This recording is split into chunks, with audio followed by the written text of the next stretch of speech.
tao po, pabili po ng itlog. Wala.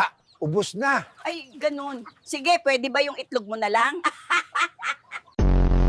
Hoy, yung mga utang nyo dito sa tindahan ko, tanong ko lang kan, sa inyo na lang ba yon o babayaran nyo pa ako?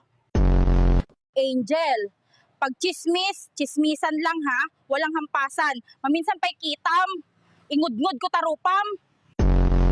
Gusto mo ba magkapera gamit ang cellphone mo? Ano pang hinihintay mo? Ibenta mo. Mukhang kailangan nila si Darna. Ding, ang bato. Ito po, Lola.